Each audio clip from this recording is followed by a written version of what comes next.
And I want to ask you, Dr. Callan is the study's lead scientist. We want more information. And when it comes to things like inorganic versus organic arsenic, did you differentiate?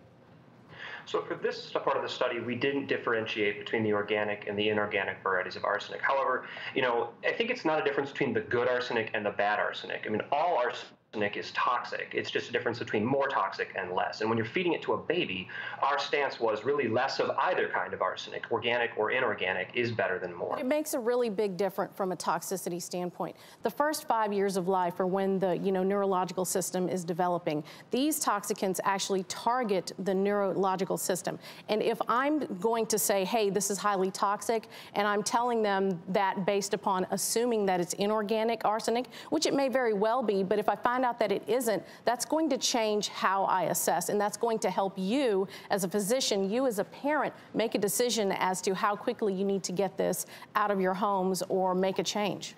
How concerned are you about these early findings, and how would you advise some of your patients who are worried about their children? I've been in general practice in pediatrics for 35 years. I've seen these studies come and go. At this point, parents, don't be concerned. Don't worry about this right now. It's great what they're doing, and we should get it down to 0, but there's not the need to panic right now. We test for lead in our office at ages 1 and 2. And in 35 years, I've not had a positive case. Now, that doesn't mean other places haven't. The Flint, Michigan is a perfect example of a great pediatrician who tested for it, found it, and solved a major problem there. For the older children who may have attentional problems or learning problems, parents, don't feel guilty that you gave them rice cereal when they were young and now they have learning problems. It's probably not related. There's multiple causations for this. And the important point here is we aren't just talking about arsenic. We're talking about arsenic and lead and cadmium and mercury and BPA. And while there's also independent studies on the adverse health effects with single heavy metals, what's the cumulative effect on the body? And so it's a matter of looking at all of these during this critical time of life. Again, as a toxicologist, the dose makes the poison. So the concentration and the type of chemicals are very important. We don't want to alarm people.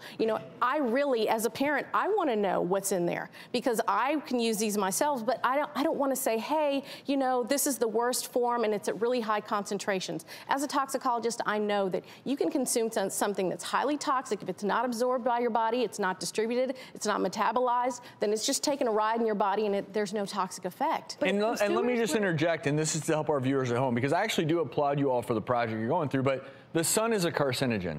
And you could easily say, the sun is a carcinogen, so whatever you do, do not ever allow yourself to go out in the sun. I think it is important, much like toxins, dose response, and in some exposures, we really know the human body does just fine with it. And that's where I think things get really touchy here, because these headlines, you don't want parents to not feed their kids because they're so worried. And that's why, as scientists, what I'm hearing as a toxicologist, you just want more data points to analyze this so you can actually tell a parent, okay, maybe be worried about this, not so worried about this other potential Absolutely. toxin. Lead, acrylamide, and mercury do, attack the nervous system. But I need to know the amounts because that gives me a better opportunity to assess how likely it is for the body to actually absorb this. But so, Dr. Sean, to that point, what are the next steps in your study?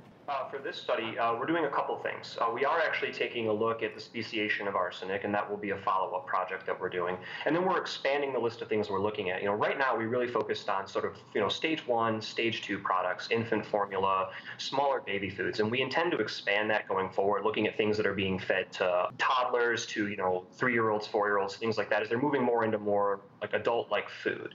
And so we're looking to see there if the pattern we're seeing of lead, acrylamide, these things with known toxic effects and known effects on brain development they're present there above and beyond what we're already seeing.